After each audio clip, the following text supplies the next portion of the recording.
Good evening, everybody. My name is Rand Wilson. I'm a resident of Ward 6, 3 Leicester Terrace. I recognize many other ward committee members on the call here tonight. And I want to just briefly review with you the program, which is will allow the two candidates to each take 3 minutes to introduce themselves and talk about why they're running for the position, and then have them answer 4 questions about some, policy and political issues pertaining to Somerville and to the 27th Middlesex District. And after that, we will allow the candidates to ask each other 1 question in less than a minute, and then the other candidate to give a 2-minute response. And then with the remaining time, we'll allow some questions for the audience. And thank you. And then we will take questions from everybody that's participating, and then allow a brief sum up and close at 8 o'clock. So with that, I'm going to introduce, or I'm going to allow the candidates actually just to introduce themselves. First up is Erika Uyterhoeven. And Erika, just talk to us in 3 minutes about why you are seeking the 27th Middlesex State Rep seat. Thank you. Awesome. Thank you all so much for being here. It's a joy to see you all. I'm Erika Uyterhoeven. I currently serve as your state representative, and I'm running for re-election because it's truly been an honor of a lifetime to serve you and the great city of Somerville in the House of Representatives on Beacon Hill. When I first ran to be your state rep 2 years ago, I promised to make the State House work for you. This meant for fighting for transparency and accountability so that together we could transform the State House to pass progressive policies and to build a commonwealth in which each and every one of us lives with dignity and respect. And I'm proud to share with you all the progress that we've made on this and how I've delivered on this commitment. At the very beginning of my term, we successfully increased transparency in the House rules for the first time in more than 17 years. Transparency and accountability is not just about public access to information on what we do, it's about your agency and your voice in the legislature. And I'm indebted to the thousands of voters like you who organized and mobilized across the state to demand the legislator to take action on progressive policies. Both through the rules reform and the ongoing momentum from this robust statewide organizing infrastructure, together we've created a deep shift in the legislature and made material differences in so many of our lives through passing this progressive legislation, and that weren't possible prior to my first session in office. And I will say that this includes things such as funding for public education, funding for public transportation, passing policies on climate change and affordable housing, and many more, but I'll just hit those 4 since we have limited time. On public education, for decades, we have underfunded schools that serve our most low-income students, our students of color and English language learners. And together, we passed the Student Opportunity Act, bringing in over $1.5 billion more in equitable funding for K-12 schools. And we've launched crucial initiatives to fund universal school meals, early education and childcare, and to make community colleges universally free. These are important steps towards universal pre-K and debt-free higher ed, which is something I'm committed to continue fighting for. On public transportation, what's that? 1 minute. Okay, thank you. On public transportation, I'm proud that we've increased annual investment in the T by $1.6 billion per year so that we can conduct the essential repairs and expansion of our bus network and commuter rail network. On climate change, we saw no progress for 12 years with the Global Warming Solutions Act, and just last session we passed not just 1 but 2 pieces of legislation, and I will be continuing to fight to ensure we pass another one, particularly in terms of investing in our housing and transportation infrastructure. And then finally, on affordable housing, we will be taking up a housing bond bill in the coming months, and I'm delighted to share that the first draft of the bill includes the real estate transfer fee, which is a top priority for Somerville, and funding for investing in affordable housing and public housing. And I will continue to fight hard for rent control and tenants' opportunity to purchase, so that Somerville and all municipalities have the tools to combat this immoral and urgent affordable housing crisis. I'm at time. Okay, that's all. Those are my big issues. Well, thank you. Thank you, Erika. And now I want to introduce Kathleen Hornby. Kathleen, explain to us who you are and why you're running for the 27th Middlesex seat. 3 minutes. Great. Thanks so much for having me. Thank you, Rand. Thank you, Hala. Thank you, everyone here. Some of you I know, some of you are new faces to me. My name's Kathleen. I have been in Somerville since 2006 and my current residence since 2016. I'm a parent of 2 kids at the Kennedy School. I volunteered with organizations around the city, including Community Cooks and the Somerville Homeless Coalition, as well as Mamas when COVID first hit. I've also worked for 2 amazing progressive women in the State House, first for Alice Wolf, that starting in 2007, and then more recently for Marjorie Decker. And from both of them, I learned what it takes to get things done in the State House and had an opportunity to contribute directly to those efforts, including the Equal Pay Act with Alice Wolf, as well as school discipline reform, and then more recently expanding access to behavioral health care, especially for children and adolescents in crisis, and addressing our overall maternal health outcomes in Massachusetts. We are not doing great overall, but there are also huge gaps in terms of inequity, particularly for Black birthing folks, and those gaps are getting bigger. So I've worked directly on legislation to address those issues following the recommendations of the Racial Inequities and Maternal Health Commission.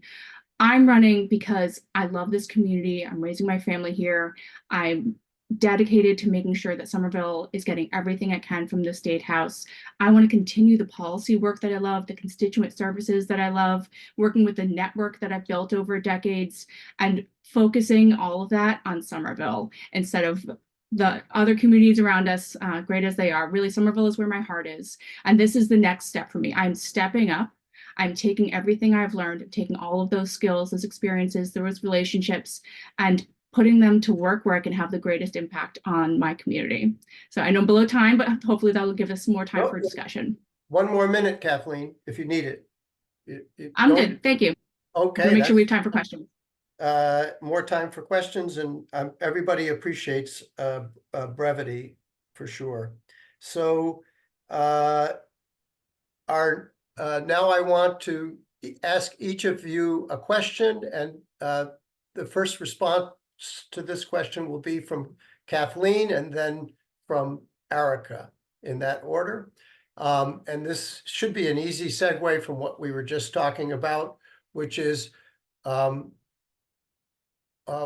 do you see are the top issues for Somerville and for the 27th Middlesex that the State House needs to address? And if you have time, how would you go about that? And again, for this question, I will allow 3 minutes for the answer. Kathleen, take it away. Thank you. Top issues, there's an affordability crisis. I know we are focusing on housing, and that's a great place to start. As Representative Uyterhoeven mentioned, the Affordable Homes Act, I'm really hoping will go through and be strengthened with additional tenant protections, as well as rent stabilization. Housing is a big piece of the puzzle. Somerville, as a city, has done a lot, but this is a statewide, in fact, regional problem, and we need statewide and regional solutions. So again, I'm hoping the Affordable Homes Act goes through. If it does not, that's something I'd very much be pushing for as if elected. And if it goes through as it currently is, I'd be pushing to include those additional tenant protections and rent stabilization if those aren't included already. But overall, in addition to housing, folks are crushed by the cost of childcare. We have legislation moving through the State House right now that would attempt to make childcare more affordable for all families. I strongly support that. We know for a lot of folks, childcare is as much, if not more, than what they are paying for housing. We need to make sure that everyone who wants to work can work. So for one thing, the Common Start bill, I think, is excellent. I'm really hoping we can move forward with that. One piece of legislation that I was working on for the first time this session, in partnership with a number of unions, is around friend, family, and neighbor care, which is the most prevalent form of care in the United States, which is outside, it's care provided, as one might expect, by friends, families, and neighbors, the networks that folks have when they need to rely on care outside of the normal operating hours of daycare centers. So making sure that folks who provide that care are paid well. Right now, if you pay by voucher, it's below minimum wage. And also making sure that families who use vouchers can use those vouchers for the full shift when they are working. Because right now, if you use 6 hours at one daycare provider, you can't use the voucher for another provider. So making sure that they have access to care throughout the entire day, and can use multiple types of providers during the day depending on their needs. So that's another one that I'm Kathleen. looking forward to working on. Sorry, one more minute. Left. 1 minute left. And then also affordability crisis, we need to keep working on putting cash back in people's pockets. Work that I've been involved in has been around increasing cash benefits to families and seniors and people with disabilities for the first time in decades. That has gone through over the past 3 years through the budget process. It has been unfortunately cut recently through NC cuts, but those efforts continue, as well as increasing the earned income tax credit at the state level. We have gone from, over the last 3 years when I've been working in the State House, from 23% to 30% and now up to 40%. Efforts to bring it up to 50% continue, which I again have been directly involved in, as well as expanding it to folks who do not have Social Security numbers but would otherwise be eligible because they have ITINs. So okay, we need to keep working, to expand all of those options. Thank you, Kathleen. Turning to Erika, unmute yourself. And again, what would you see are the major issues that need to be addressed by the State House that concerning Somerville in the 27th District? And you have 3 minutes to respond. Okay, great. Well, I don't want to repeat some of the things I said earlier, so I'll actually just share the two lenses that I look at all of the issues and the way the State House influences what happens on the ground here in Somerville. And the first is around revenue, and the second is around how our laws are either racially just or racially unjust.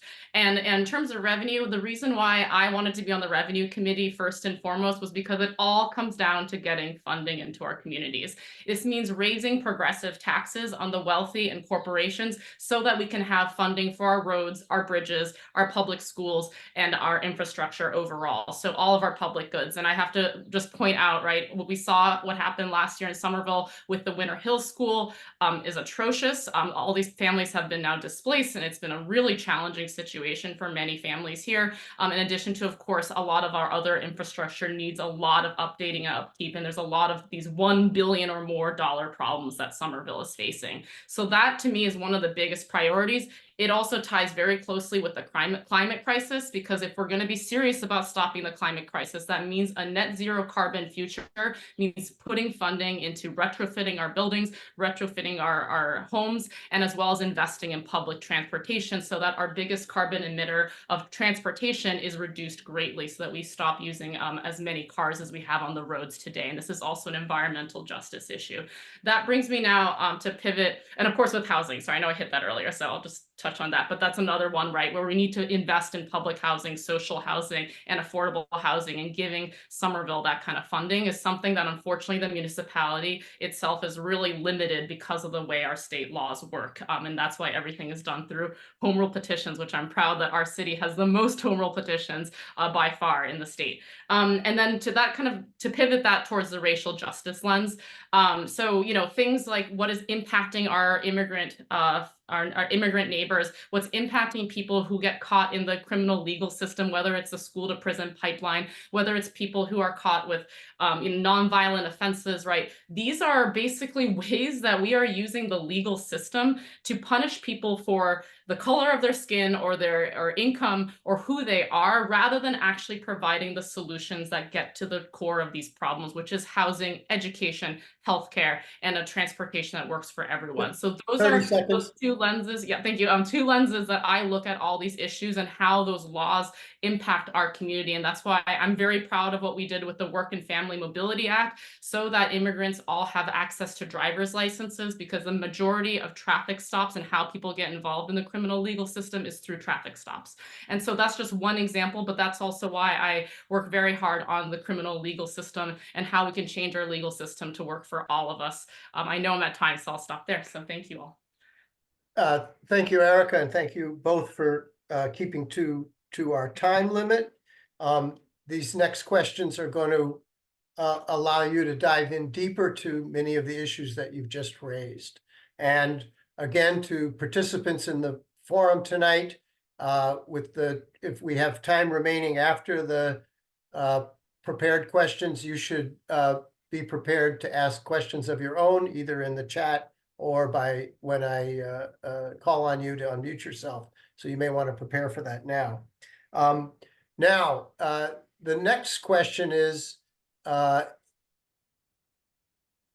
let's turn to the housing issue and the question of affordable housing, and dive in a little deeper there. How will you use your position as a state rep to deal with the housing crisis and the need for more affordable housing? What will you do, and how would you prioritize that at the State House? And for 2 minutes, Kathleen, I'm going to ask you to be the first to respond to that. We've talked in broad generalities. Let's see if we can go a little deeper into the issue of housing for the next 2 minutes. Thank you, Kathleen. Go ahead. Absolutely. Thank you. I think one of the most important things that I would focus on is making sure that people who are housed can stay housed. Again, that is work that I have already been directly involved in through the RAFT program, Residential Assistance for Families in Transition, making sure that we have enough, well, there's never enough, in trying to increase funding for RAFT and make it more accessible for families who are facing homelessness. So upstream homelessness prevention, that is something that I would continue to work on and work closely with the advocates I've been working on for advocates with whom I've been working for decades. I also, as I mentioned, would strongly promote, as Somerville has, rent stabilization. I think it's obviously not a cure-all, but it's a very important tool, and we need to be using every tool in the toolbox. This is something that is of critical importance for families in Somerville who are facing displacement through huge rent increases. They have no recourse in avoiding or addressing. I also want to make sure we are moving towards TOPA. This is something, so Tenant Opportunity to Purchase Act. This is something I have been working on, again, for decades, first with Alice Wolf, and then folks more recently in the State House, allowing renters in multi-unit buildings to have the opportunity to match third-party offers if their home is being sold or foreclosed upon, is a great way to make sure that homes stay in, people can stay in their homes and that those homes remain affordable. 30 seconds. Let's see, what else can we do? Another way of making sure people stay in their homes that I would continue to work on is making sure that everybody who goes to evict, every low-income person in eviction court has access to legal counsel. The vast majority of landlords in eviction proceedings have legal counsel. The vast majority of tenants do not. And of course, if tenants do not know their rights, they are at even more risk of being evicted and of having that record follow them, making it even more difficult to find a new home. Okay, thank you very much, Kathleen. Erika, unmute yourself. And again, diving in a little bit deeper on housing, how will you use your position to address those issues for 2 minutes? Thank you, Erika. Yeah, absolutely. So I think the big issue with housing and the housing affordability crisis is that never before the most expensive thing that you buy in your lifetime or spend money on in your lifetime is the roof over your head. And that has gotten larger and larger. The fact that renters are paying over 60% of their income on average in the city of Boston to be able to stay in their homes, right? This is something that has ballooned out of control. And one of the really big drivers of that is that housing is being treated as an investment commodity rather than a human right. And so the question is, how do we create our laws here in Massachusetts that protect it as a human right rather than an investment commodity? And right now we have largely a very unregulated market with housing. And that is what's happening, is that we're seeing more and more houses in Somerville be bought up by cash offers. These are not first-time home buyers. These are deep-pocketed Wall Street type investors and private equity funds that are buying up housing and turning them over for a profit. So certainly rent control is one really important piece of that puzzle, because then it sets the amount that you can get a return on investment rather than having these artificially driven up housing prices, which is what's happening right now in Somerville, and particularly here because we have the highest price increase in the Commonwealth over the past 10 years. There are other other tools that we also need to look at. And so things like the real estate transfer fee, the tenant's opportunity to purchase, supporting things like the Somerville Community Land Trust, those are all tools to make 30 seconds. housing permanently affordable for the long term. So if the city or a nonprofit invests in housing, that makes it so that it stays permanently affordable, as well as, of course, funding for public housing and social housing, which I think is all really important. At the end of the day, we need to have a housing first model. That is going to be what solves what's happening with what our people are calling the migrant crisis. And I'm proud to have voted against weakening the right to shelter law that we put forth earlier this session. And I think I'm at time. So there we go. Thank you So very I'll much. stop saying that when I get at time, but I'm looking at the timer. Oh, that's good. Yeah. All the remaining questions will be in the 2-minute category. So let's talk for a minute about the issue of income inequality. And Erika, I'm going to let you go to this first. How will you use your position as our state rep to address income inequality in Somerville, in the 27th Middlesex District, and in the Commonwealth of Massachusetts, for 2 minutes?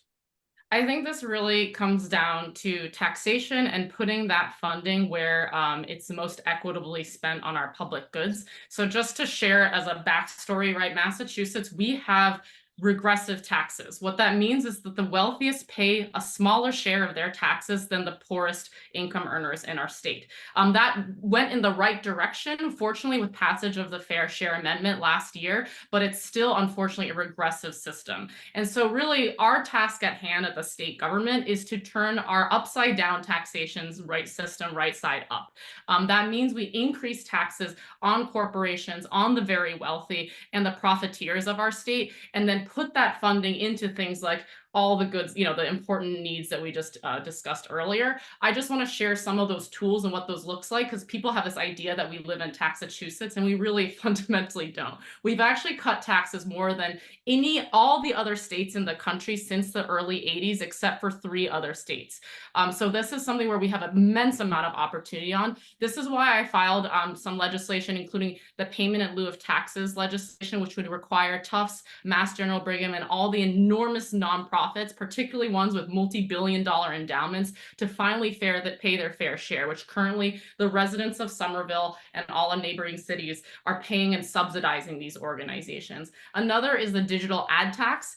This is going to finally make it so that we have Amazon, Google, Facebook, and some of the largest tech companies that make money off of putting advertisements before our eyes when you use a search engine to actually pay a tax on that, which is something that's been extremely elusive to get tax. 20 seconds. To pay their fair share. And finally, we have all these options around increasing the corporate tax, ensuring that we close some of these tax loopholes for corporations and many others. I'm out of time, but I think that we have a lot of work to do on that front so that we can fully fund the public goods and all the needs of our communities. Thank you, Erika. And now turning it over to Kathleen. Unmute yourself, Kathleen. And how would you use your position as our state rep to address income inequality in Somerville, in the 27th District, and in the Commonwealth of Massachusetts, for 2 minutes? Thank you. It's said often, but we can't say it enough. Poverty is a policy choice. That means we need to make different policy choices in order to address it. Again, I've been directly involved in work to increase cash benefits to families struggling in poverty. That's worth it, needs to continue. And more quickly, in order to, right now we're barely keeping up with inflation. So we need to increase those boosts and make sure they are tied to inflation so that we don't have to keep coming back every year asking for 10% again and again. Again, also the earned income tax credit, we need to get to 50%. We need to make sure that more folks are eligible for that, including students who don't have parental support, including, again, as I said, folks without social security numbers. There are a wide range of people who are working hard, paying those taxes, would otherwise be eligible, but aren't right now. So that work needs to continue. I also agree we need to make sure we're addressing corporate tax loopholes, addressing corporate tax avoidance. We can do a lot there. We have a lot of options if we can only move forward with it as a legislature. I also want to mention we need to make sure there's more support for union jobs. I've also been involved in legislation that would make it easier for municipalities to adopt project labor agreements and make sure that when they have new development, that those jobs are well paid, that folks have apprenticeship opportunities, they get prevailing wage, they have all the benefits and protections that they deserve, because we know that union jobs are good jobs, and that is one of the best options people looking for, steady, secure employment have. So we want to make sure that as many of those are available as possible to keep working folks able to provide the needs for their families and themselves. Thank you, Kathleen. Our next question is going to be on the issue of affordable health care. And again, this will be to you, Kathleen, first for 2 minutes. Excuse me. If elected, how will you use your position as our state rep to promote affordable, quality health care? Kathleen? Thank you. Yep, absolutely. This is, I've worked for the public health chair for the past 3 years, for 3 years until this past fall. So access to healthcare has been a major, major issue that we've been trying to address directly. I know there's legislation moving right now that would work to address those costs. There are so many different aspects of this. So we need to make sure there's coverage, universal coverage for important screenings. Right now there's coverage for breast cancer screenings. We need to make sure there's coverage for other forms of screenings from at all aspects of life. We also need to make sure prescription costs are kept in check. This is something that is a huge, huge challenge for a lot of folks, especially folks who are living on limited incomes. Access is to a workforce that has, sorry, just give me a second. Our workforce also needs to make sure we reflect patients it serves, because if people don't feel comfortable going to the doctor's office, they're going to avoid getting the care that they need, and then they're going to end up in the emergency room. And we know that is much more expensive for them and for our healthcare system. So expanding our workforce and making sure that it reflects the communities that it serves and it provides care when and where they need it is part and parcel of addressing healthcare costs. That means investing in community-based healthcare. Investing in community-based healthcare centers, investing in incentives for people to gain language skills, not just focusing on what degrees people have, but also what they bring as caregivers to their workforce, and making sure that patients feel comfortable visiting them so they don't wait until things get to an acute point when they have to escalate to emergency or acute care.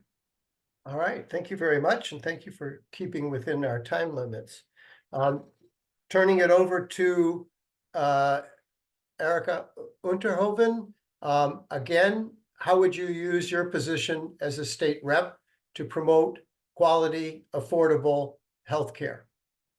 So first and foremost, healthcare should not be a for-profit endeavor, right? It is a public good, like schools, like education.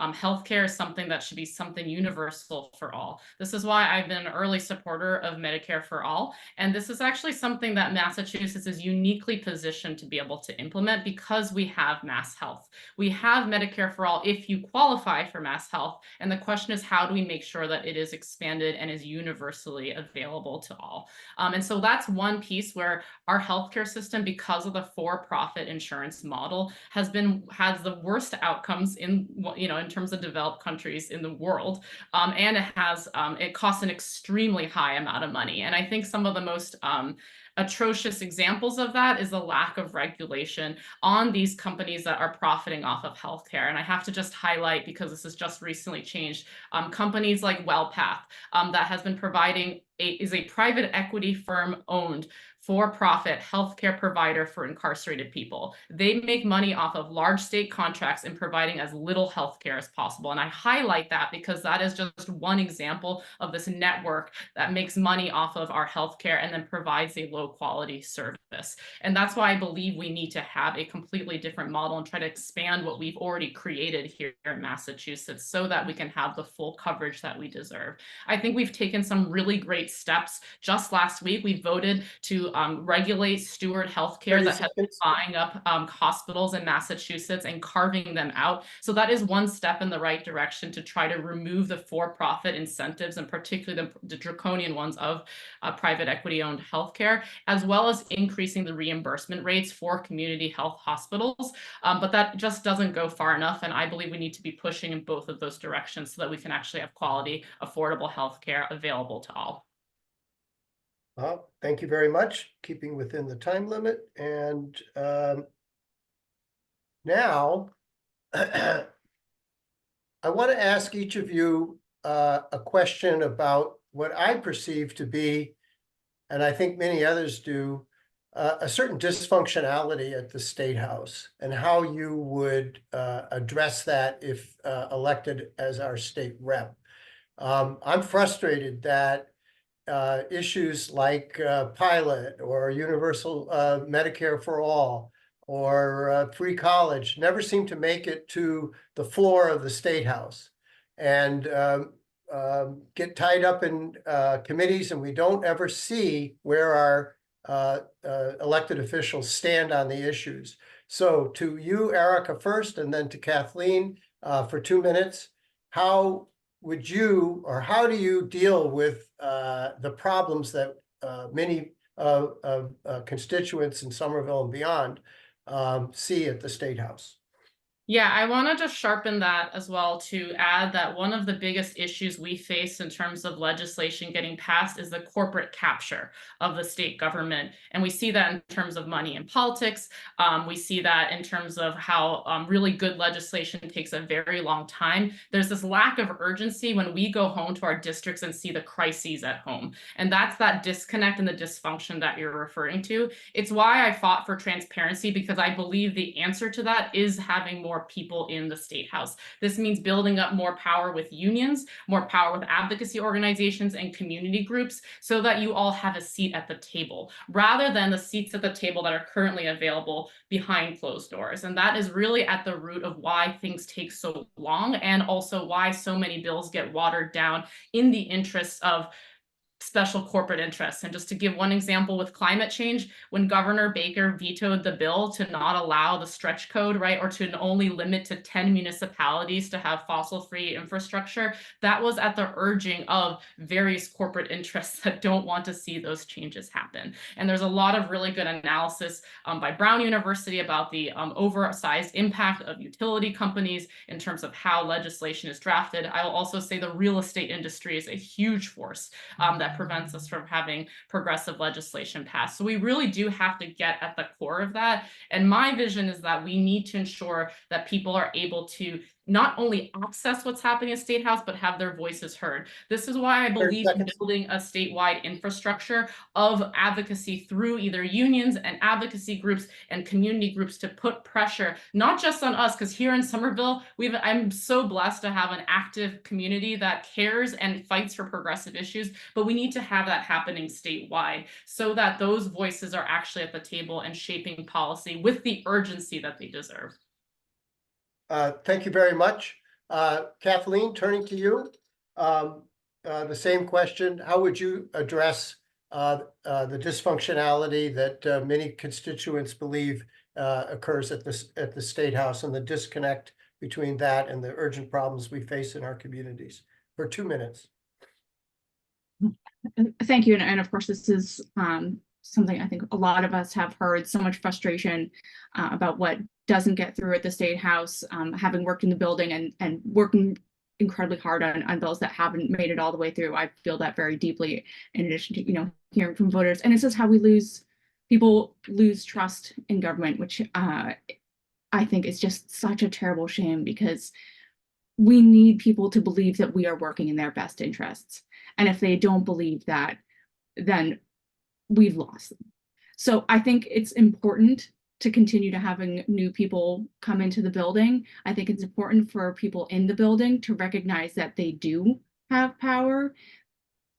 A lot of what happens, I think, with the State House leadership is that they use words as cover, right? We're hearing from the speaker that oh, well, not sure how popular the real estate transfer fee is going to be. Like, I don't think we can move forward with that.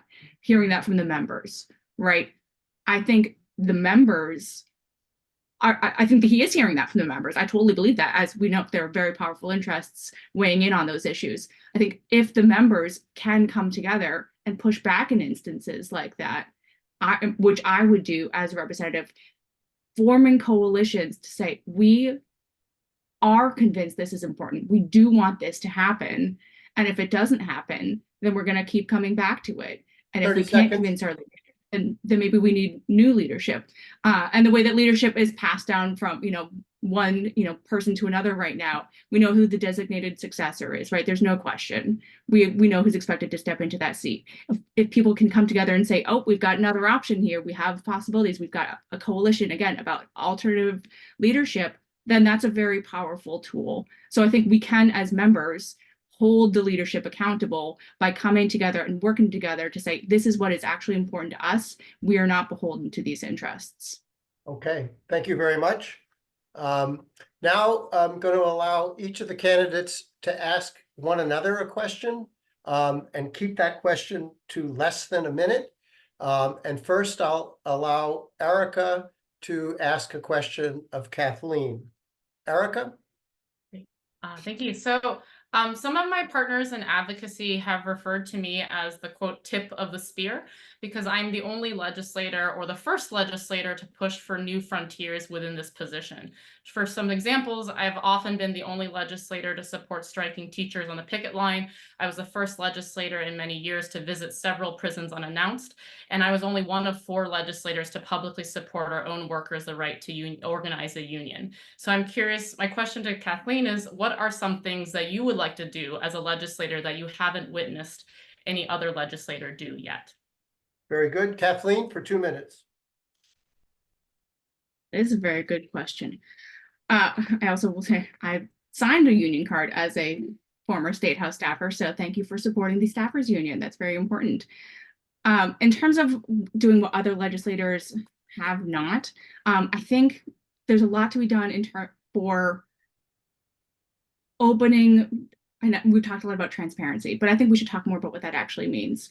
So making sure that constituents know exactly what amendments we are filing, when we are filing them, why we are filing them, and then if we withdraw them or back away from them, why we have done that. I think that's really important. We need to make sure, again, that we are restoring trust in our State House. And that means us as individuals leading on those issues. So we see, afterwards, maybe a newsletter a quarter, here's what I've been working on. Here's some examples of what I filed, but there's no instance of here's why I filed this and then withdrew it. So I think full transparency is something that I can lead on and look forward to leading on, because I actually really love explaining how government works. I get real nerdy about it. So I enjoy having those discussions. I think it's important for folks to have that access. And I also think it lets them know that we are working hard, that I come, also I'm a staffer. Most staffers there aren't in it to make a name for themselves. They're not getting rich. They're working long hours. They're there to make a difference. And I think that's true for most legislators as well. But people don't see that. People don't hear about it. People only hear about the failures or instances where things don't go through. So I think having this, not unique, but pretty rare background of being both a staffer and a legislator gives me that opportunity to make sure we really do let the sun shine in and leading as an individual on that. Okay, we're at time. Kathleen, now it's your opportunity to ask Erika a question in less than a minute. Right. I would ask, what would you say to constituents who feel that they have been dismissed or hurt by conversations that they have had with you or public statements that you've made? Well, I think the first step is to reach out and hear what the concerns were. I think that's something that is really important to me, that Everyone has my cell phone number, everyone has my email, and can reach out and ask me what, if they didn't agree with something I did or didn't agree with a statement I made, to talk about it and to have these conversations. And I think I wholeheartedly agree with everything you said earlier about fully explaining why and what decisions you made and how you made it. I certainly have taken challenging votes, and I had a reason for it. And I wanted to make sure that those were all fully fleshed out and explained in my newsletter. And why my newsletter is so long is because I want to make sure that those explanations are all there. So I think the best thing is to be accessible and to be able to have those conversations. I'm also happy to come, to be accessible to people through office hours that I hold multiple times a month, as well as, if people want to have a walk or a phone call or whatever mode of conversation, to be accessible in every way possible. So I think that's, unless there's something more specific, that's really how I would respond to anyone who has any concerns or disagreements with my policy positions. And my belief is that, it's always important to be hard on ideas and kind on people. We can have very different ideas, and I certainly hold different ideas from people, and that's part of politics. But that we can also be very compassionate and understanding of where we're coming from with our differences and those ideas, and what's sort of behind all of that. And I think those are some of the ways that we restore our faith in a democracy. All right, thank you, Erika.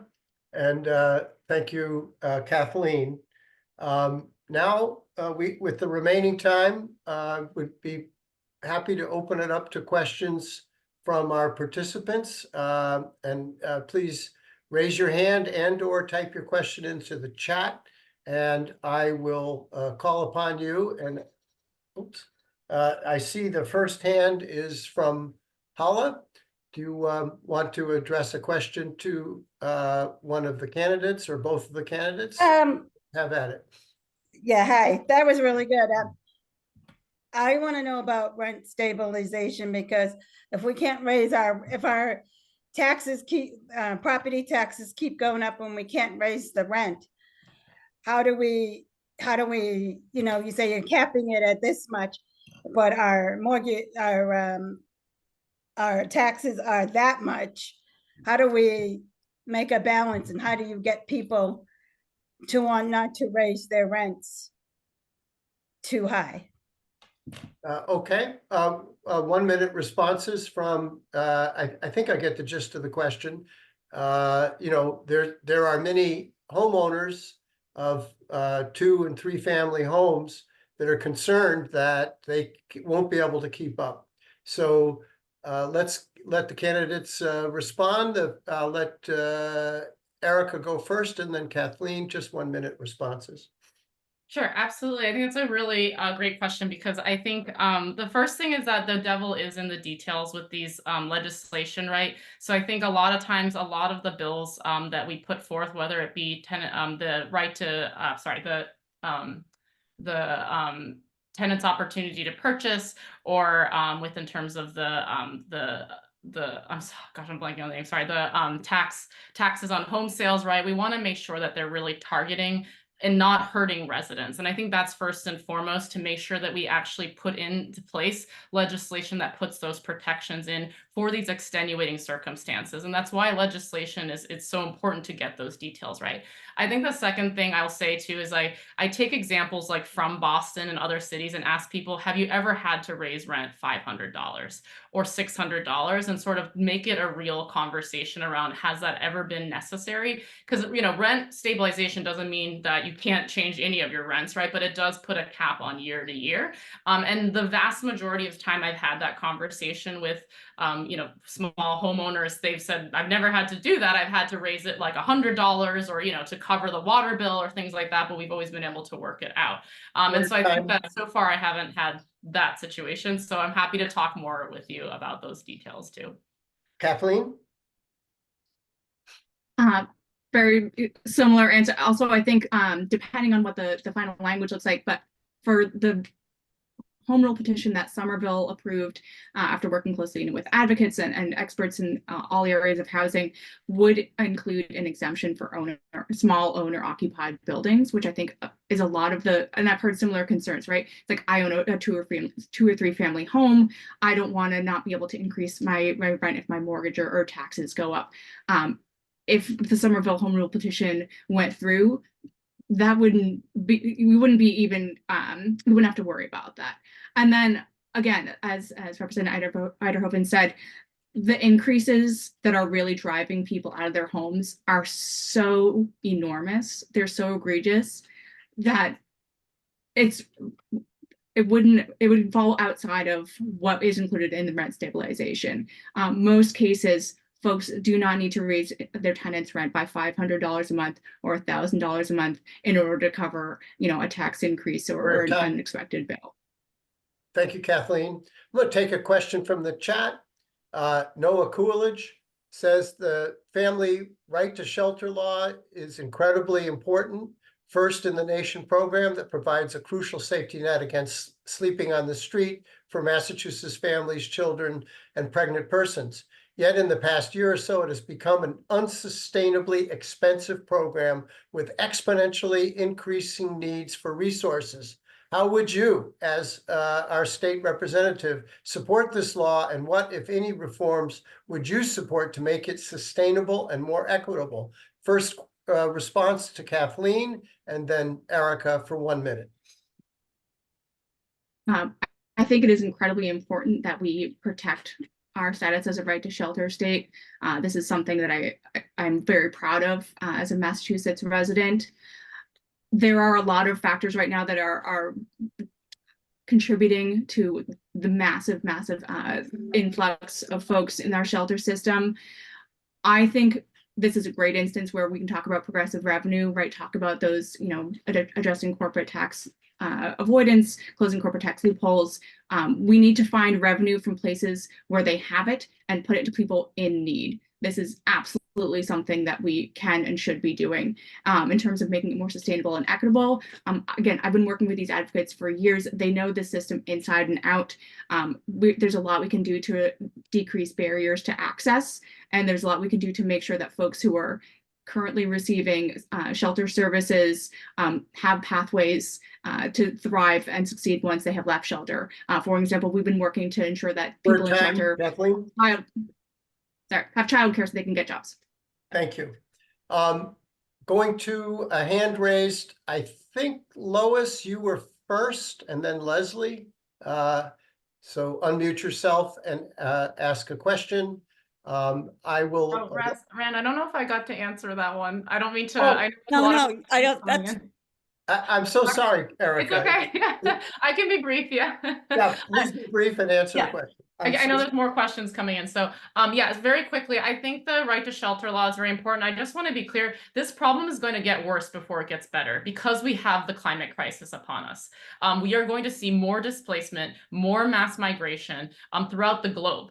So I think that this is something we need to actually tackle in a very big picture way right now. I think it's immoral to be putting any family out on the street. And we hear from healthcare providers, from people who work in homelessness, right, that this is really just atrocious to degrade that. So then the question is, how do we pay for it? And I think at the end of the day, when we're passing over $1 billion in tax cuts as the first initiative of this session, that we shouldn't have taken that step, and that we should undo some of those regressive tax cuts. And there's a lot of opportunities to do that so that we can have a housing first model in our state. Thank you. Lois, unmute yourself and ask a question of the candidates. Yes, Erika, you will be the first to respond, and then Kathleen. yes. Just to balance out some of our emphasis here on social programs, all of which are very important. But we had in Somerville an open studio where thousands of people were walking around. We also had Porch Fest. People in Somerville value the arts. They use artistic institutions in Cambridge and Boston.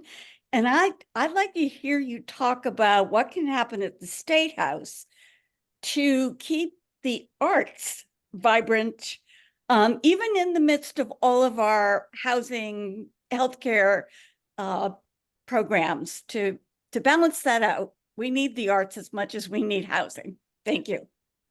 With my partner being an artist, I couldn't agree with you more. And let me turn it over to Erika for a brief response, and then Kathleen.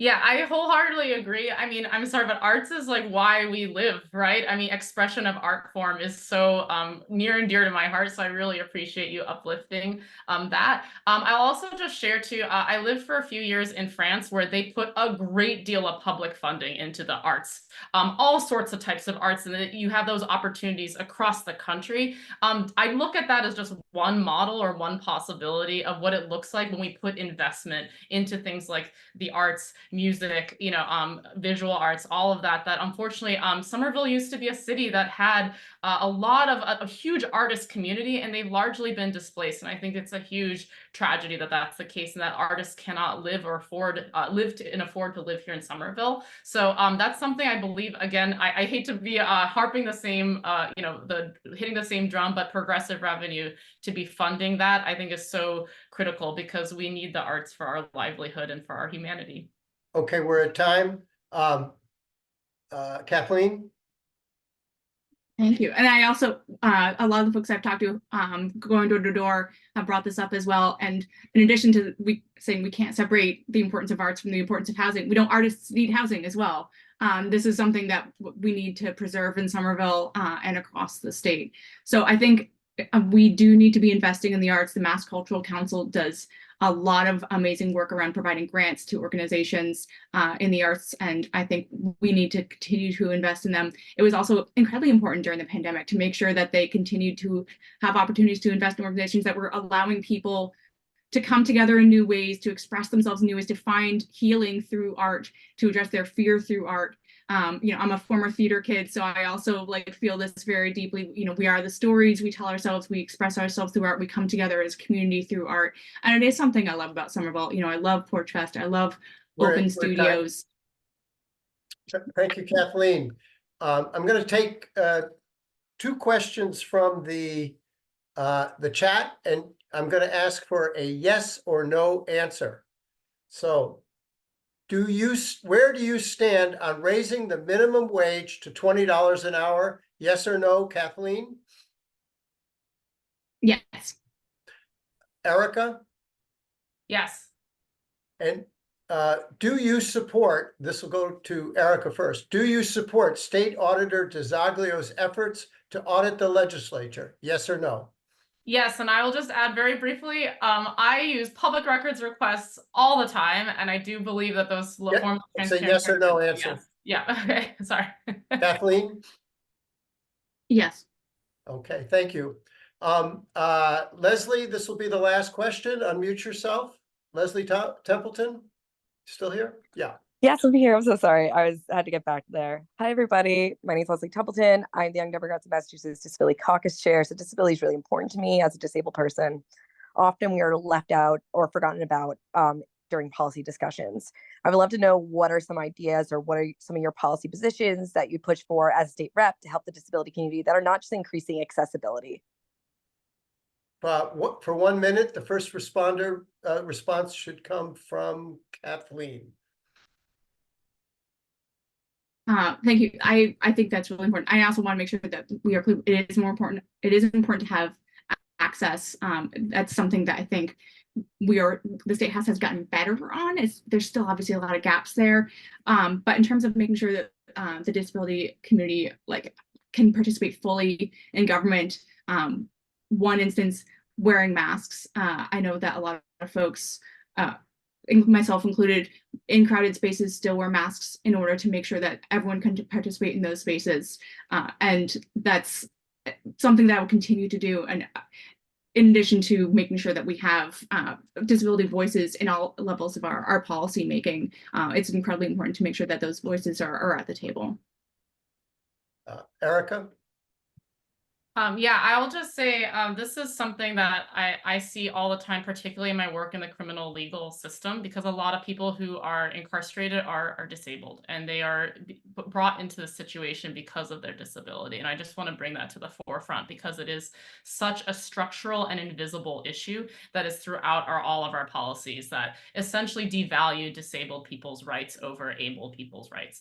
And so to me, that is really about having a holistic approach to our policies to actually shine light on these issues. And I feel At all of the hearings, we get to hear from disability rights activists, but then they're always written off as that problem is doesn't impact enough people, costs too much money, and we're just not going to do it. And what we see over and over again in the city of Somerville even is that we're violating ADA left and right across the city. And so I do think that we need to have much better enforcement and much better resources, even just to address a very decades old law, right? And that we need to go much further than that. So thanks. Oh, okay, I had promised to end at 8 o'clock. I'm going to allow the candidates to each have a 1-minute closing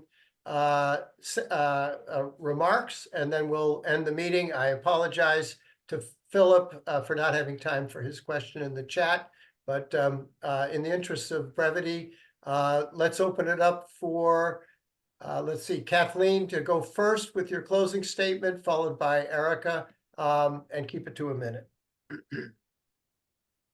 Great. All right, quickly. I love this community. I'm dedicated to this community. I'm raising my family here. I fell in love with it as soon as I started doing campaign work for Pat Jalen here in 2005. I can hit the ground running at the State House. I have relationships in that building going back decades. Folks whom I trust, I know who to call. They enjoy working with me. And I live and breathe public policy. This is work that I've been doing for decades because I enjoy it. I think it's important. It's where my skills are. And I think it's where we can have the most impact on people in Somerville and across the Commonwealth. Okay, thank you. Erika, for 1 minute. I'll just say that core to my work and all of our work in democracy is that we must work together because nothing is accomplished alone in the State House. And I'm proud to work as a team with my Somerville legislative delegation, city elected officials, community organizations, and labor unions. And as just one example, together we have fought for environmental justice in East Somerville and finally got Mass DOT to commit to transform McGrath Highway into a streetscape that better serves all users and residents in the area. So whether it be fighting for safer streets, the Green Line extension, or investments to make the Mystic River more resilient to flooding and climate crisis, and passing affordable housing policies, we always work as a team and build regional alliances with shared values so that we come in with one strong voice on behalf of our communities. I believe it's not only the right thing to do, but it's the strategic way we make material change in our constituents' lives. So while I'm thrilled with all the wins of serving as your state rep, we have much more work ahead of us, and I'm excited to continue that work and ask for your support on September 3rd. All right, I want to really thank both of our candidates for providing very thoughtful questions that they did not have in advance of this meeting, and really clearly are both well prepared to be our representatives at the State House. Want to thank the Ward Committee and particularly Hala for initiating the forum tonight, and all the members of our Ward Committee for making this happen. And then finally urge everybody to participate in the primary on September 3rd. And let's get out the vote and let the people decide. I'm sure this Ward 6 is leading the way by probably having the first candidate forum, but I'm sure there'll be many others, and we will do, oh yes, we are leading the way. And I'm sure there'll be others, and through the Ward Committee and other channels, we will allow and encourage people to attend more discussion and debate among two very capable candidates that we have. So thanks, everybody. I'm going to end the Zoom now. Hala will send out, and I'll send out the link to the recorded version, and enjoy the rest of your evening. Thanks for everybody. Bye. Bye.